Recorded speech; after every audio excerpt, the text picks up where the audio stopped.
know you've heard the story that the woman told about her pathological lying husband, child. Who the F did I marry? Imagine having a version of that story, but it's your own child. So we need a parent's version, like, who the F did I raise? Right? Have an 18-year-old who's trying to kill us all. Me, his little brother, his stepdad, who's been in his life since he was 4. We've been married since he was 4, but in his life since he was 3.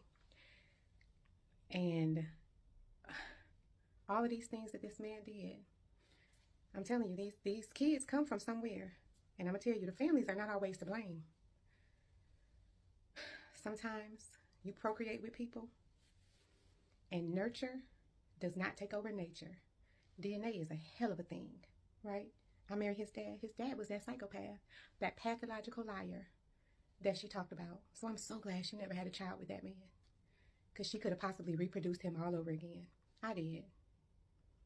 It doesn't matter who this person is in your life. If you are not safe, if this person does not mean you well, get away from them. Set that boundary. Do what you can.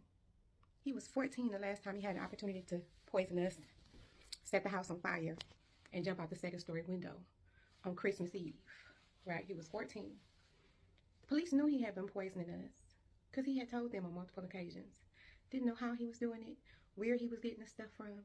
I don't know how he kept getting matches and lighters and setting my garbage can on fire with tissue paper in it, hoping the whole house will catch on fire. He's not here. He is somewhere.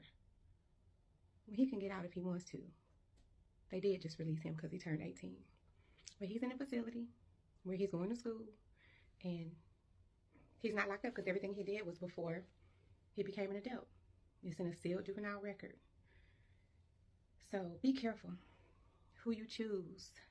Listen to the discernment, the good sense God gave you. I did not. And now, while I'm finished with my ex-husband, I'm not so much finished with our son. And he has actually told me on multiple occasions, I'm going to kill you. I'm going to get an AR-15 and I'm going to kill you. And in the next breath, he'll say, Mom, can you send me some money for some shampoo? Mom, can you send me some money? Because I don't want to eat this anymore. I don't want the food they serve here. When do you come to visit me? Right? Because he doesn't make connections between how he treats others and how he expects others to treat him. It's just about him. So, yeah, it needs to be a version of this, except about my son. I commend everybody who has survived interpersonal violence, child-to-parent violence, domestic violence.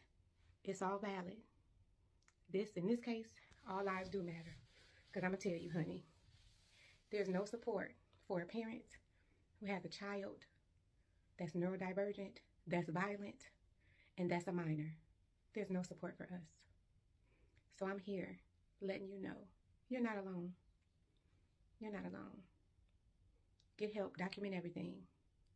Call DHS. Tell them you're looking for services. Get the ACT team out there, whatever it's called, the mobile crisis units. Get them out there whenever you feel threatened.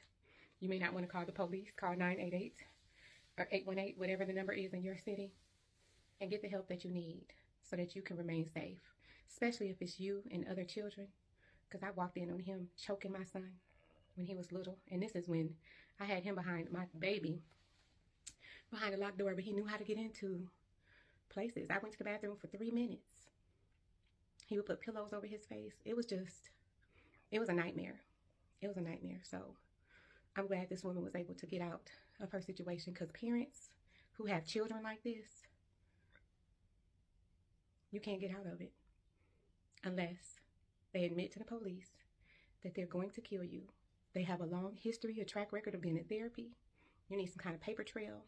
You need a support system. Maybe they may have to set the house on fire and jump out the second-story window, honey, but whatever it takes. I hope you get the help that you need. That's my 2 cents. Take it or leave it. It's free.